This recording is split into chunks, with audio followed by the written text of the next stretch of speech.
Hello and जय Bhim, you are listening to the voice media podcast. बहुत special guest हमारे साथ है।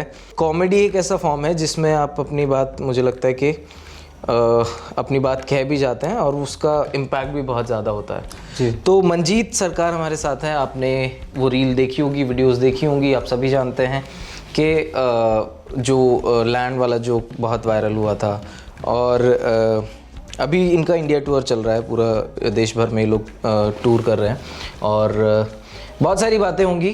तो शुरू करते हैं इस पॉडकास्ट को। अगर आपने हमारे चैनल को सब्सक्राइब नहीं किया है तो कर लीजिए, द वॉइस मीडिया, और वेबसाइट आप लोग जाके देख सकते हैं द लिट डेस्क की, और इंस्टाग्राम पे हमें फॉलो कर सकते हैं। तो शुरू करते हैं पॉडकास्ट। मंजीत, थोड़ा सा शुरू से शुरुआत करूँगा मैं जी। कॉमेडी से पहले क्या था, मतलब कहाँ रहना था, कहाँ से एजुकेशन हुई, अर्ली लाइफ के बारे में कुछ बताएं तो। पहले तो हमारे जो मैं बस्तर छत्तीसगढ़ कोंडागांव के एक छोटे से शहर जहाँ से, मतलब गांव है, बहुत ही ज़्यादा ट्राइबल एरिया में रहते हैं हम लोग। तो वहाँ पे ओडिशा और छत्तीसगढ़ के बीच में जो बॉर्डर है एग्जैक्टली वहाँ पे रहते थे हम। मेरे एंसेस्टर्स आए थे बांग्लादेश से as a refugee in 1971 liberation war के तरफ। तब आए वहाँ पे, उधर ही रुके और बहुत ही ज़्यादा अलग एरिया है वहाँ पे। नक्सलिज़म बहुत ज़्यादा है, उसका भी रीज़न्स आपको पता ही होगा। और वहाँ पे पला बड़ा हूँ मैं। स्कूलिंग मैं छत्तीसगढ़ पास होते हुए भी मैं स्कूलिंग उड़ीसा में किया, क्योंकि वहाँ पे मिड डे मील मिलता था तो और काफ़ी हेल्प मिला मुझे रिजर्वेशन से और स्कॉलरशिप से। फिर 10th कंप्लीट करने के बाद there was a time where my parents बोले एक और पढ़ाई करना है, because monetary issue was always there, but I was like हाँ पढ़ाई तो करना है। Then again because of reservation I got the opportunity to study in बहुत ही अच्छा कॉलेज में। मैंने अपना फार्मेसी किया क्योंकि मेरा रैंक बहुत अच्छा आया था बहुत अच्छा, मैरिट भी था। हाँ मैरिट भी था तो उसके बाद मैंने जब वही वहाँ पे मैंने ग्रेजुएशन कंप्लीट किया, पर ग्रेजुएशन भी ऐसा रहा कि मेरे को ऐसा फार्मेसी करना नहीं था, क्योंकि मुझे पता नहीं था और क्या क्या सब्जेक्ट्स होते हैं। मुझे पता था कि इंजीनियरिंग होता है और मेडिकल होता है, और मेडिकल ने किसी ने बोला कि फार्मेसी कर लो। मुझे पता नहीं था जर्नलिज्म, लॉ वगैरह, क्योंकि कोई बताने वाला नहीं था। Because mostly I am the second guy to do graduation in my village. So that is, अभी गाँव में जाता हूँ तो बच्चे बहुत खुश हो जाते हैं। सो that is a really good thing. तो वैसे ही मेरा एजुकेशन तो वहाँ ही से हुआ, बट बाद में मैंने बरहमपुर उड़ीसा शिफ्ट हुआ मेरे ग्रेजुएशन में, तो मैं 4 साल वहाँ गुजारा। तो फार्मेसी से कॉमेडी तक का मतलब कोई इंटर रिलेशन नहीं है, कैसे पहुँचे फार्मेसी से कॉमेडी तक? तो मैं ना हमेशा से चुप इंसान था। May be because of the trauma and bullies I had in my school, I never made any friends. मेरे स्कूल में कोई दोस्त नहीं था, बिकॉज मैं शायद 4-5 दलित बच्चों में से था, क्योंकि स्कूल में सारे अपर कास्ट ही थे। So there was constantly bullying, verbally, physically, there was there. So that is another reason why I am very anxious of everything, कि मेरे को मारा मारी नहीं चाहिए। That led to that, because constant bullying it was happening till throughout the high school. And then I went to graduation. Graduation में कोई दोस्त बना नहीं पाया मैं, क्योंकि वो ट्रॉमा मेरे साथ था बचपन का, कि इन लोग कभी बन नहीं पाएंगे, मैं शायद। और मेरे को कभी ना कभी ऐसा भी लगता था कि मैं बहुत ज़्यादा सुपीरियर हूँ उनसे, कि इन लोग क्या बात कर रहे हैं और मैं इनसे क्यों दोस्ती करूँ। इन लोग इधर जा रहे लड़कियों पे कमेंट कर रहे हैं, they don't deserve to be my friend. So मैं तब भी अकेला रह गया, और तब अकेला रहता था तो ना तभी इंटरनेट नया आया, और मैं अपना पूरा टाइम में अकेलेपन में इंटरनेट में कुछ सीख रहा हूँ, कुछ पढ़ रहा हूँ। मैं पढ़ना चालू किया, और तब मेरे को पहली बार कोई एक स्टैंड अप कॉमेडी का वीडियो मिला। कोई यूएस का कोई कॉमेडियन था, फ्लफी बोल के कॉमेडियन था। मैं पहली बार देखा, मतलब कि ओके मस्त दिख रहा है कि स्टेज पे हो और स्टेज पे कुछ बोल रहे हो, लोग हंस रहे हैं, क्रेजी। एंड फिर उसके बाद मेरे को और एक वीडियो मिला ऐसी तैसी डेमोक्रेसी का, वरुण ग्रोवर का, एंड ही वाज, वो अपना ओपिनियन दे रहे थे। आई एम लाइक क्रेजी, तुम अपना ओपिनियन भी दे सकते हो ये पॉसिबल है, और इंडिया में ओपिनियन दे रहे हो, वाह तब तक शायद, हाँ तब तक बीजेपी आ गई था, तो हम लाइक इंडिया में ओपिनियन दे सकते हो, that's crazy. So like okay, so मैंने और रिसर्च करने लगा, तो मेरे को एक दो ब्लैक कॉमेडियंस मिले, जैसे कि मेरे को डेव शपेल मिला, मेरे को क्रिस रॉक में वगैरह मिला, और मेरे को पता चला there is a whole movement out there कि उन लोग अपने स्ट्रगल के बारे में, अपने एंसेस्टर्स के बारे में आर्ट के थ्रू बात कर रहे हैं। यह ब्लैक कॉमेडियन डिस्कवर किया, मैं देखा कि उन लोग कभी भी, उन लोग अभी भी जो कॉमेडियंस बहुत बड़े हो जा रहे हैं, जैसे डेव शपेल जो मिलियनियर है, बिलियनियर है, उन लोग भी अभी भी अपने स्ट्रगल के बारे में बात कर रहे हैं, क्योंकि उनको पता है उनके लोग अभी भी ऑप्रेस्ड है। तो जब मेरे को लोग बोलते हैं कि तू आइडेंटिटी कॉमेडी करता है, तू एक चीज़ पे बात करता है, मैं क्यों ना करूँ, मैं क्यों ना करूँ, तुम भी करो, तुम भी बोलो कि तुम्हारे एंसेस्टर कितने गंदे लोग थे, तुम भी आओ स्टेज पे बोलो कि हमारे एंसेस्टर बहुत घटिया लोग थे, और हम भी शायद हैं। अच्छा, पहला शो कहाँ हुआ और कैसे, मतलब ओपन माइक से शुरुआत हुई या कैसे? हाँ, सो क्या हुआ, तो मैंने देखा कि there is a whole movement out there जहाँ पे ब्लैक कॉमेडियंस अपने बारे में बात कर रहे हैं, तो मुझे लगा कि मुझे ये बोलना चाहिए, मुझे बहुत कुछ बोलना है, बहुत कुछ है, क्योंकि लोगों को पता भी नहीं है कि बस्तर में लोग भी रहते हैं और उनका लाइफ कैसा, क्योंकि न्यूज़ मीडिया कभी दिखाएगा, क्यों भी दिखाएं सच। तो मैं रिसर्च किया, तो मैं तब बहरमपुर में रहता था, तब पता चला उड़ीसा में एक ही ओपन माइक होता था, भुवनेश्वर में पूरा महीने में एक बार ओपन माइक होता था, और मेरा बैक का बैक पेपर था एग्जाम क्योंकि मैं तब स्कूल जाता, कॉलेज जाता ही नहीं था, क्योंकि वही चल रहा था कि मेरे को जाना पसंद ही नहीं था, लोगों से मिलना पसंद नहीं था। बैक का बैक पेपर था, और उसी दिन स्ट्राइक भी चल रहा था, तो ट्रेन नहीं चल रहा था, तो मैं बाइक लेके 300 किलोमीटर चला के अच्छा भुवनेश्वर गया, पहला ओपन माइक किया, एंड जब चढ़ा बहुत घटिया परफॉर्म किया बट वो जो डोपामाइन स्पाइक हुआ, मुझे पता चला कि ये मुझे चाहिए। फिर मैं बॉम्बे शिफ्ट हुआ और मैं ओपन माइक धीरे धीरे करने लगा, और फिर उधर से मैं बैंगलोर गया, और बैंगलोर में और भी ओपन माइक हिट करने लगा, जहाँ पे मुझे बाद में पता चला कि कोई और नहीं है दलित पे बात करने वाला। और मैं जब भी बात करता था, आई वॉज नोन, पूरा साउथ में I was known as a Dalit comedian, मतलब मेरे सारे कॉमेडी सर्कल मेरे को दलित कमेडियन मेरे को बुलाते थे भी स्टेज पे, give it up for your next comedian, Dalit comedian. तो मेरे को अच्छा लगने लगा धीरे धीरे कि, और फिर मैं जाके, मैं तब से भी, मैं कुछ शायद जब इनिशियल स्टार्ट किया था तब मेरे को नॉर्मल कॉमेडी करना पड़ा, क्योंकि शायद मेरे को डर, शायद नहीं डर भी था, क्योंकि मनाल के साथ भी ऐसा हुआ है कि वो बोला कि उसको स्टेज नहीं मिलता था बिकॉज वो दलित पे बात करता था, उसको अपॉर्चुनिटी कम मिलने का चांसेस कम था। एंड तब तक हम क्राफ्ट भी इतना सीखे नहीं थे कि हम हमारे स्टोरीज़ को जस्टिफाई कर सकें। तो ये अब तक मतलब कॉमेडी में आना हो गया था। अर्ली स्टेज में जब आपने शुरू किया था, आपने कहा कि अभी क्राफ्ट पे काम हो रहा था, तो उस टाइम पे मतलब कैसा रिएक्शन होता था, क्योंकि लोग यूज्ड टू नहीं थे उस चीज़ के कि कोई ऐसा दलित इश्यूज़ पे भी कॉमेडी कर सकता है, या आपने जब पहली बार जब आपने कहा कि नॉर्मल कॉमेडी से शुरुआत की, नॉर्मल इश्यूज़ से लेके, फिर उसके बाद जब आप दलित इश्यूज़ पे आए तो एक एक जोक करके जैसे बीच में डाल दिया कोई, तो कैसा रिएक्शन होता था शुरू में लोगों का? क्योंकि अभी तो आप इस्टेब्लिश एक तरीके से हो चुके हैं कि इन्हीं इश्यूज़ पे आपको बात करनी है, वो पूरा सेट इन्हीं इश्यूज़ पे होगा, बट जब शुरुआत की थी उस टाइम पे मतलब कैसा रिएक्शन रहा था लोगों का? रिएक्शन बहुत मिक्स थे, क्योंकि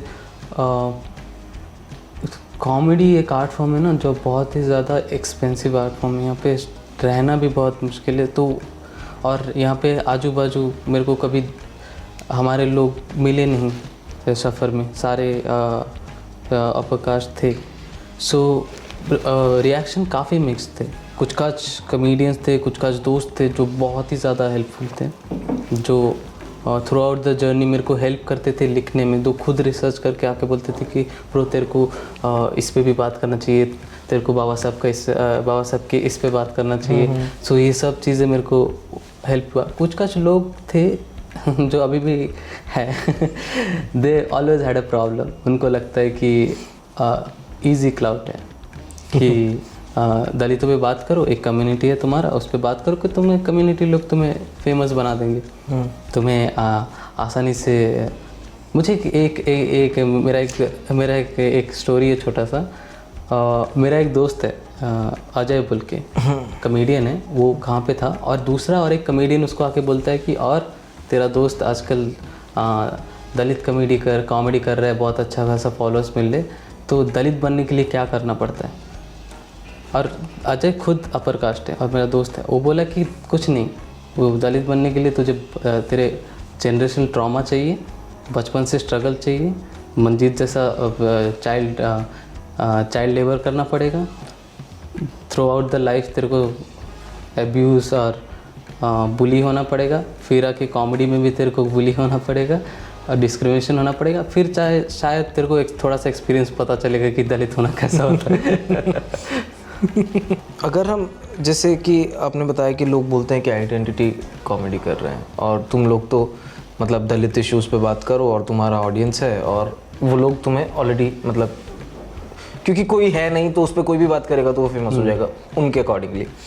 तो मतलब मैं काफ़ी सारे कॉमेडियन देखता हूँ जो अपकास्ट हैं, सवर्णा है, जिसमें ब्राह्मण भी है, बनिया भी है, खत्री भी हैं, और वो किस चीज़ पे बात करते हैं? उनके मोस्टली शोज़ जो हैं वो कास्ट पे रहता है। जैसे एक कॉमेडियन है ये संदीप शर्मा करके, उसने तो पूरा मतलब एक उसका सेट है बॉम्बे का ब्राह्मण, मतलब वो भी तो यही चीज़ कर रहे हैं ना। तो अगर मतलब कोई दलित कॉमेडियन आके अगर वो चीज़ कर देता तो वहाँ आइडेंटिटी पे बात क्यों आ जाती है?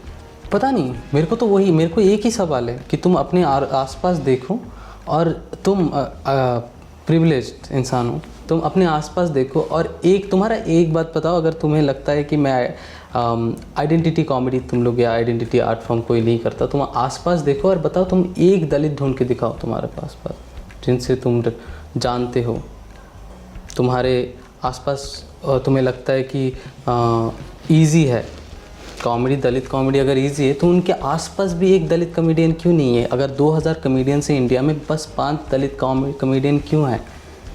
उनको जबकि मेजॉरिटी में हम लोग हैं, तो हम लोग 5 लोग क्यों हैं? तो ये भी तो सोचो, थोड़ा सा दिमाग लगाएंगे उन लोग तो उनको समझ में आ जाएगा कि कितना कम अपॉर्चुनिटी है, कैसे वहाँ तक पहुँचना ही कितना बड़ी बात है, कि कितना इंक्लूसिव स्पेस बना के रखे हो तुम।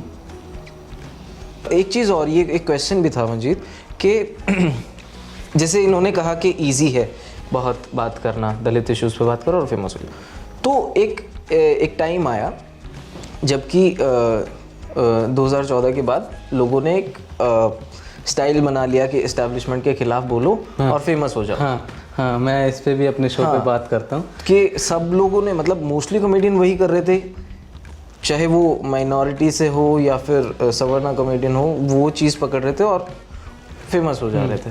तो तुमने भी तो अपना एक सेट बना रखा था ना कि अब उस टाइम पे सब वही कर रहे थे तो तुम भी करके तो फेमस हुए ना, किसी और का वो चीज़ लेके। तो तुम दूसरों को कैसे बोल रहे हो उस चीज़ पे? वो जो बोल रहे हैं ना, उन्हीं लोग पीछे जाके ये बोलेंगे कि डेव शपेल उनका फेवरेट कॉमेडियन है, पैट्रिस ओनील उनका फेवरेट कॉमेडियन है।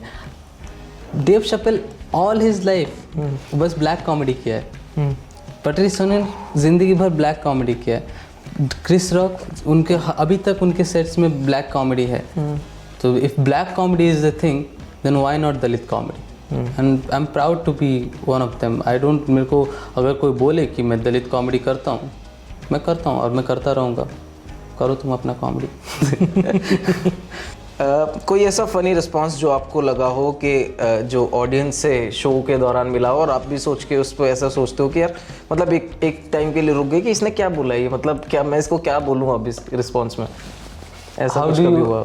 बहुत ज़्यादा कॉमन है ये वाला, मेरे को ज़्यादातर शोज़ में ही मिलते हैं। बहुत ज़्यादा कॉमन है कि how do you feel now our president is Dalit. मैं बहुत गुस्सा आता है, इरिटेट हो गया। How do I feel? How did you feel? You should feel. How do I feel? Like, how did you feel when all the time upper caste were president? How did you feel then? How would I like? क्यों? And why is it an issue? It's not issue only. Why it is a like तुम लोग ऐसे treat क्यों कर रहे हो कि देखो हमने दलितों को प्रेसिडेंट बना दिया और किसको बनाओगे? इट्स लाइक एज इफ कुछ बहुत ही अमेजिंग हो गया. This was suppose to happen और ये बहुत पहले से होना चाहिए था. और कहीं ना कहीं आप देखोगे इससे पहले जितने भी प्रेसिडेंट आए थे प्रणब मुखर्जी और जितने भी प्रेसिडेंट आए थे, you have seen them like वो एक्टिव रहते थे, न्यूज़ में रहते थे, बात करते थे. सडनली न्यूज़ में रामनाथ कोविंद, उनका भी न्यूज़ में ज़्यादा कुछ नहीं था. मुर्मू आए और उनका बस ये चल के उनका ये हुआ कि वो STA और हमारा प्रेसिडेंट वो हो गया. उनके बाद उनका कोई न्यूज़ नहीं आता. मंजीत, एक चीज़ जो है जो कि इन सब सवर्णा जो अपरकास्ट कॉमेडियन हैं वो कॉमन रहती है, जो मॉक करते हैं रिजर्वेशन. आपको उनमें से एक नाम उठा लो किसी का भी, वो सब में कॉमन है. कभी ना कभी किसी ना किसी सेट में उन्होंने ये किया है. रिजर्वेशन को मॉक कर दो, एक अच्छा लाभ मिल जाएगा. क्योंकि वो डरते हैं कि कोई एक रिजर्वेशन लेके मेरे जैसा उनकी इंडस्ट्री में आ जाएंगे. आप रिजर्वेशन कोटा वाले हैं, आप कॉमेडियन. कोटा लेके ही अंग्रेज़ी सीख के और फिर पढ़ाई करके और फिर वो जो मौका मिला वो सब, अगर रिजर्वेशन ना होता तो शायद मैं यहाँ ना होता आपके पास, आपके साथ. मैं तो बोलता हूँ कि अगर रिजर्वेशन नहीं होता तो आप जो बोलते हो कि वो हमारा प्रेसिडेंट अभी दलित है, बन पाते हो, उनको अपॉर्चुनिटी मिलता. तुम लोग जैसे जो सोसाइटी बना के रखे हैं, अगर बिना रिजर्वेशन के हमारे प्रेसिडेंट कैसे प्रेसिडेंट में, तो वो पढ़ाई नहीं कर पाते. कितना फ़नी है कि ये लोग रिजर्वेशन को रात दिन गाली देते रहते हैं, इतने सालों से देते आ रहे हैं, अभी EWS लेके बैठ जा रहे हैं खुद. अभी मेरे को लगता है वो जो रिजर्वेशन पे जो बात करते हैं और बहुत मुझे पता है आप कौन से कॉमेडियन के बारे में बात कर रहे हैं. बहुत सारे बात करते हैं, रिजर्वेशन पे बात करते हैं और बहुत इग्नोरेंटली बात करते हैं और उनको रोकने वाले भी कोई नहीं. मनाल का बहुत अच्छा रिस्पांस था. मनाल का आई रियली लाइक्ड इट. मनाल का बहुत अच्छा रिस्पांस था. मैंने वो मतलब रिजर्वेशन पे बात हुई, बट वो एक इतना मतलब आप ऐसे कॉमेडी करो ना, एक पर्सपेक्टिव उसमें कितना उसने मतलब आप लुक डाउन नहीं कर रहे हो उस पर. कभी नहीं. एक भी Manal Patil is a comedian, he is also a Dalit comedian and is from Bombay. Good friend. Shout out to Manal Patil. आपका कैसा वो रहा है, मतलब अगर कभी जो मेन स्ट्रीम अभी कॉमेडियन हैं, जो यूट्यूबर्स हैं, जो कॉमेडी करते हैं, जिनके शो हज़ारों की ऑडियंस के होते हैं, उनसे कभी इंटरेक्शन हुआ है? उनका कैसा वो लगा है? क्या कभी फीडबैक दिए हो या कुछ, क्या रिएक्शन उनका होता है? सो क्या होता था ना, कॉमेडी मैं पहले बहुत ज़्यादा इंडियन कॉमेडी को फॉलो करता था, देखता था वगैरह. फिर बहुत ज़्यादा क्लासिस्ट है सीन और वैसे भी मेरे को इनके जोक्स पसंद नहीं. मतलब मैं अगर सीखना हूँ, कॉमेडी देखता हूँ बस सीखने के लिए, तो मैं direct greatest of all time को देख के ही सीखता हूँ. तो अभी जब अगर कोई शो पे है तो मैं ग्रीन रूम में बैठा रहता हूँ, अगर कोई लाइनअप शो है तो. और इनिशियली बहुत ज़्यादा अजीब था मेरा स्ट्रगल क्योंकि इनिशियली मेरे को क्लासिज्म तो बहुत फील हुआ, क्योंकि जज ही बहुत है और वो जो फील्ड है बहुत ही ज़्यादा कैपिटलिस्टिक फील्ड है. वहाँ पे आपको पता चल जाएगा कि आप अलग हो, आपको वो है. फिर उसके बाद जो लोगों के साथ इंटरेक्शन, उन लोग इंटरेक्ट उन्हीं के साथ करते हैं जिनको उनको लगता है कि ये फ़ायदेदायक है. इंडस्ट्री बहुत ऐसा चलता है कि ये फ़ायदा देगा मेरे को और इससे कुछ फ़ायदा मिलेगा. कुछ लोगों से इंटरेक्ट हुआ था जो इनडायरेक्टली बहुत कास्टिस्ट थे. एंड अब कॉल आउट भी क्या ही करोगे, क्योंकि कोई जो उनको पूरा डोमिनेट, वो जो इंडस्ट्री है उतना ज़्यादा, हम लोग 4 लोग हैं, कॉल आउट भी करने से तुम्हारा अपॉर्चुनिटी मिस हो जाएगा. I know Manal has gone through so much because he was to do just, उसने कुछ नहीं किया, उसने वो बस कॉमेडी। अच्छा एक क्वेश्चन, जितने भी लिबरल लोग हैं जो कहते हैं कि हम एंटी कास्ट हैं या कास्ट के ऊपर बात करते हैं, दलित होस्ट बुलाते हैं हम लोग अपने शो पे, ऐसे जो लोग हैं उनकी तरफ से कोई कॉल आया उनको, उन्होंने बोला कि कभी कोलैबोरेट करते हैं या हाँ ऐसा कुछ आगे प्रोजेक्ट पे करते हैं, या कुछ फीडबैक दिया हो कि अच्छा कर रहे हो, करते रहो, कुछ सजेशन मिले हो कभी? हाँ मतलब उनको पता नहीं कैसे बस वो उनको चाहिए कि हम अपना स्ट्रगल को रोमांटिसाइज करें। देखिए मेरे को मैसेज आते रहते कि मैं एक बुक लिख रहा हूँ, can you talk about your childhood struggles. Like childhood struggles क्या होता है, और तुम अगर मेरा स्ट्रगल के बारे में क्यों बात करना चाहते हो? लाइक हाँ I know that should B ये कि हाँ दलित में से दलित कॉमेडियंस आ रहे हैं, तो दलित कॉमेडियंस के बारे में बात करो, दलित कॉमेडी के बारे में बात करो, ये जो छोटा सा मूवमेंट हम चला रहे हैं उस पर बात करो। मेरे इंडिविजुअल की लाइफ के स्ट्रगल से, मेरे स्ट्रगल में और दूसरे और एक दलित के स्ट्रगल में कोई ज़्यादा डिफरेंस है नहीं है। हम लोग सब सेम ही स्ट्रगल से आए हैं। जस्ट किसी भी दलित का उठा लो, किसी भी दलित से बात करो, उनका स्ट्रगल लिख दो। मेरे से स्ट्रगल के बारे में क्या ही बात करना। इंडिया में 99% दलित लोग स्ट्रगल कर रहे, किसी भी गांव में चले जाओ, किसी भी रूरल एरिया में चले जाओ, मेरे से बात करने की ज़रूरत ही नहीं पड़ेगी। तो एक चीज़ है ये जो इन लोग जो मेरे को वो अच्छा नहीं लगता, जो शहर के जो लोग हैं ना, जो पापा का एंटी कास्ट बोलते हैं अपने आप को, जिनको लगता है कि पूरा दुनिया बस वही 15% लोग जो शहर में रहते हैं उनमें इंक्लूसिव है, कि बाहर की दुनिया का उनको कोई फ़र्क नहीं पड़ता। उनको पता ही नहीं है कि 85% लोग रूरल एरिया में रहते हैं और उनका लाइफ बहुत अलग है, और कैसे रहते हैं और कैसे जीते हैं उन लोग उधर। मेरे को रैंडमली लोग शो के बाद आते बोलते कि वो I have been to Bastar. तो मैं क्या करूँ? तो एनजीओ में गया होगा, जाके वो लोगों को गाड़ी में लटक के जाते हुए देख के तेरे को और एडवेंचरस लगा होगा, फ़ोटो खींचा होगा, गरीब लोगों का फ़ोटो खींच के स्टोरी पे डाला होगा कि ब्लैक एंड वाइट डाल के कि मेरा इंस्टाग्राम एस्थेटिक अच्छा लग रहा है, कि वो it was such a nice experience visiting Bastar. कैसे नाइस लगता है तुम लोगों को एक जाके कि जहाँ पे लोग ऐसे जी रहे हैं, जहाँ पे लोग अपने आप का, जहाँ पे सीआरपीएफ में भी हमारे लोग जा रहे हैं, जहाँ पे नक्सलाइट में भी हमारे लोग जा रहे हैं, हमारे लोग को मार रहे हैं।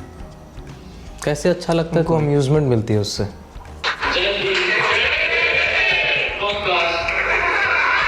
अच्छा मंजीत, ये आपने एक वो डाल रखा है, रील है, ये आपकी शो का क्लिप है। तो क्या मतलब आप अपने शो की ओपनिंग ही वैसे करते हैं या क्या?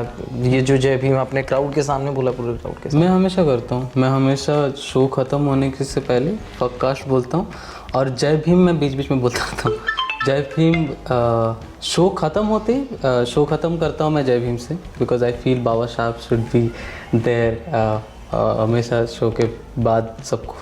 लाइक मैं उधर हूँ उनकी वजह से, मैं शो कर पा रहा हूँ। तो लोगों का क्या रिएक्शन होता है, मतलब जब इतने सारे क्राउड के सामने आप बोलते हो जय भीम, तो ऑब्वियसली मिक्स क्राउड होता है, कुछ अपकाश भी होता है। जो हमारे लोग होते हैं दे आर रियली हैप्पी, वो जो चिल्ला के बोलते हैं तो वो बहुत ज़्यादा खुश हो जाते हैं, उनको लगता है सो जब भी मैं जय भीम बोलता हूँ I know there are people, उनके आँखों में एक रोशनी से आ जाता है कि सी बाबा साहब इधर। एंड देन पीपल जो कंफ्यूज रहते हैं, लाइक मैं जब अभी दिल्ली में परफॉर्म कर रहा था, 3 लोग आए थे, दे लुक्ड वेरी कंफ्यूज। उनके कोई दोस्त ने शायद उनको ले आया कि आओ, मेरे को लगता है उन्होंने प्रैंक किया, मुझे लगता है कि उनको पता है कि ये दो कास्टिस्ट है तो इनको इस शो पे लेके आते हैं।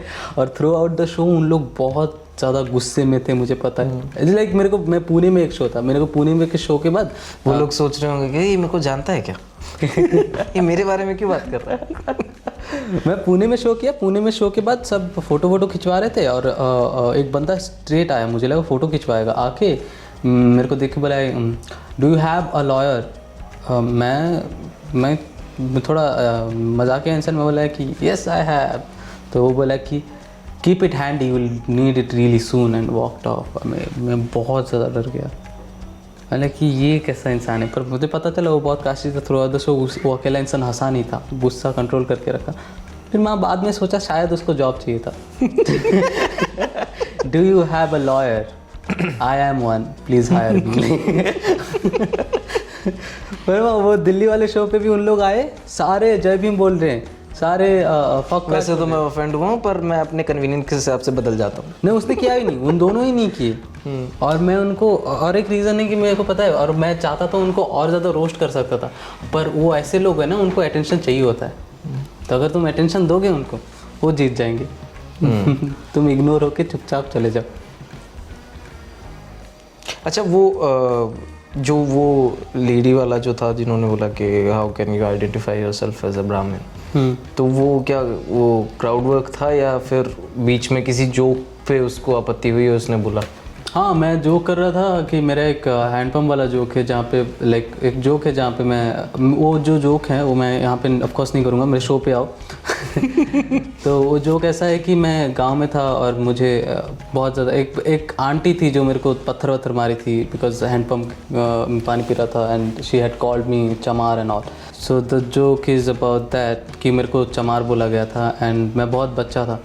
एंड तो वो जो इंसिडेंट था वो मेरे लाइफ में सबसे, वो मैं बहुत अनकंफर्टेबल था उसको लेके बात करने के लिए। तो उसको जब स्टार्ट किया बात करना, मैं अपने दोस्तों को भी नहीं बोला था इंसिडेंट, क्योंकि वो चीज़ बहुत अनकंफर्टेबल था मेरे को बात करने के लिए। बट मैं उसको फेस किया और मैं स्टेज पे उसको फ़नी बना के लेके गया, एंड दो मैं ट्राई कर रहा था तभी और वो जो किया, और फिर मैं बोला कि I identify myself Brahmin and my pronouns are दक्षिणाकम है।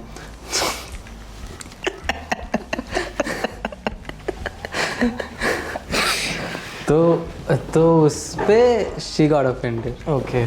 सो तब I said take jokes like you take our land. And वहाँ पे ट्विटर में बहुत लोग आए बोले कि तू झूठ बोल रहा है, हम लोग लैंड का कहाँ ले रहे, तुम लोग हमारा जॉब वगैरह ले रहे हो। हम लाइक जो भी तो जिनको भी लगता है कि अपर कास्ट ने हमारा लैंड नहीं लिया, सिंपल जस्ट गूगल इट, एक गूगल अवे हो तुम लोग एनलाइटनमेंट से। कुछ क्वेश्चंस आए हैं मंजीत, उनको भी ले लेते हैं। हाँ, कुछ लोग पूछ रहे हैं कि शो की टिकट कैसे बुक कर सकते हैं? हाँ, manjeetsarkar.com, वहाँ पे मिल जाएगा। मैं अभी इंडिया टूर आधा कंप्लीट हो गया है, मैं फिर से दिल्ली, बॉम्बे, पुणे फिर से आऊँगा बहुत जल्दी। तो manjeetsarkar.com, और नहीं तो बुक माई शो से मिल जाएगा, नहीं तो मेरा वेबसाइट खुद है। और मुझे इंस्टाग्राम पे फॉलो करोगे तो ज़्यादातर उधर ही अपडेट मिल जाएगा आपको। शो का नाम क्या है जो आपका सेटअप? शो का नाम अनटचेबल रखा हूँ। Untouchable because we are untouchable, like in a good, like I'm the best. Your favorite comic can't touch me. I'm like मैं कुछ बहुत ज़्यादा ऊपर हूँ। नाइस यार। हमें पोस्टर पे छोटा सा बाबा साहब तो ऑफ कोर्स रहेंगे, मेरे ऊपर बाबा साहब है, और फिर एक छोटा सा मार्क्स में कुछ जोक मार्क्स पे है, तो उससे वो सब है, पर बाबा साहब है, और ब्लू कलर का पोस्टर दिख जाएगा आपको, अनटचेबल। तो अब जाके बुक माई शो पे और manjeetsarkar.com पे जाके शो की टिकट्स बुक कर सकते हैं। जितने भी लोग देख रहे हैं जाइए, जो लोग जानते हैं मंजीत को वो ऑलरेडी जाके आए हैं, मैं खुद जाके आया हूँ, बहुत अच्छा शो था। और जो रेगुलर स्टैंड अप कॉमेडी आपको देखने को मिलते हैं बहुत मोनोटनस और बहुत बोरिंग हो गई है, कुछ जाइए, कुछ अच्छा मिलेगा। अगर आप दलित है तो ज़रूर जाइए, और मैं तो कहूँगा कि अगर आप अपर कास्ट हैं तो भी जाइए, कुछ सीखने को मिलेगा आपको। मुझे अपर कास्ट ऑडियंस ज़्यादा पसंद है, क्योंकि मेरे भाई, हम लोग अपने बारे में क्या ही जान सुने, उन लोग, मैं जो बात कर रहा हूँ अपने एक्सपीरियंस बात कर रहा हूँ और बताता हूँ कि हम लोग है, तो हम लोग अपने बारे में पता ही है। उन लोग आएंगे तो मुझे उनको रियलिटी चेक मिलना ज़रूरी, उनको ज़रूरी है जानना कि कैसा है। They feel bad, they feel uncomfortable, and that is there, that should be there, उनका वो बबल फूट जाता है। हाँ, वो ज़रूरी है। And if you are Dalit and if you have upper caste friends, you know where to go for next weekend. अच्छा Manjit, India tour की बात करें, दिल्ली हो गया है, अब इसके बाद कहाँ शोज़ है? सो अब तक हो गया बेंगलोर, दिल्ली, गुड़गांव, बॉम्बे और पुणे। अभी जाना है टायर 2 सिटीज़ में, जहाँ भी हमारे जहाँ ज़रूरत है, मुझे लगता है लोगों को जानना, हर जगह ही जाना ज़रूरी है, हर जगह लोगों को जानना ज़रूरी है कि क्या क्या हो रहा है। चेन्नई जाना है, फिर से दिल्ली आना है मेरे को, क्योंकि इतने लोग आ नहीं रहे शो पे, मुझे और लोगों तक पहुंचना है, मुझे और लोगों को स्टोरी बताना है, तो मैं करता रहूँगा जितना हो सके। मुझे पता है मैं पैसे खुद लग रहे हैं मेरे, मुझे उससे फ़र्क नहीं पड़ता। I just want them to know the stories and क्योंकि इस जो टाइम चल रहा है बहुत इग्नोरेंट है हम लोग, इतना ज़्यादा हमारा अटेंशन स्पैन इतना ख़राब है कि हम 15 सेकंड से ज़्यादा चीज़ देख नहीं पाते। तो उनको बिठा के एक घंटे का शो समझाना और बताना कि ये चीज़ चल रहा है और तुम बहुत इग्नोरेंट हो, ये ज़रूरी है, उनको शौक देना ज़रूरी। तो गाइस जो ये वीडियो देख रहे हैं, पॉडकास्ट सुन रहे हैं, वो ज़रूर जाए शो, प्लीज़ गो। और उसके बाद मंजीत, आपने जिक्र किया कि आप कोई किताब लिख रहे हैं, उसके बारे में थोड़ा सा बताइए, किस बारे में लिख रहे हैं, कब तक आएगी? सो बुक बहुत जल्दी आएगी। बुक लिख रहा हूँ, किताब लिख रहा हूँ मैं। The name of the book is refugees in their own country. So जैसे कि मेरी दादी 1971 में इंडिया आई थी बांग्लादेश से, जब तब ईस्ट पाकिस्तान था। She had lost everything, everyone was killed and all. She was a Dalit woman जो she had lost her husband also with kids, और एक दलित, और तब उस टाइम पे she being Dalit coming to a place and starting a new life was a big deal, and also she could do it because she was following she had Guruchan Thakur, Harichan Thakur and Baba Sahib with her, because the learning that Guruchan Thakur and Harichan Thakur had given to Matua community, ki there would be Brahminical mentality, there would be Brahminical society, but you should know how to eradicate that Brahminical thing in surrounding yours. So mostly ये book होगा गुरुचरण ठाकुर और हरिचरण ठाकुर और शांति माता पे, तो जो कि founder of Matua community है, और कैसे वो बाबा साहब और उनका भी कोलैबोरेशन पे भी आएगा। So yes. सो कब तक आएगी बुक की? सो ये नेक्स्ट दिसंबर 2023 तक पक्का आएगा। अभी कितना प्रोसेस हुआ क्या? अभी मैं 4-5 चैप्टर लिख चुका हूँ, बट मेरे को बहुत कुछ लिखना है, क्योंकि बहुत सारे चीज़ें हैं जो बताना है, और मैं सोच रहा हूँ कि एक ही बुक में सब बता दूँ। मंजीत, एक जिस टाइप की आप कॉमेडी करते हैं, या जिस स्पेस में आप अभी हैं, उसके बारे में एक अच्छी चीज़ और एक बुरी चीज़ क्या है? अच्छी चीज़ ये है कि मुझे मैं जो करना चाहता था हमेशा से, कि talk about my people, because कोई बात नहीं करता, वो कर पा रहा हूँ, और मुझे अपनी लिबर्टी है, जो मैं सोचता हूँ वो कर पाता हूँ, जो सोचता हूँ वही बोल पाता हूँ।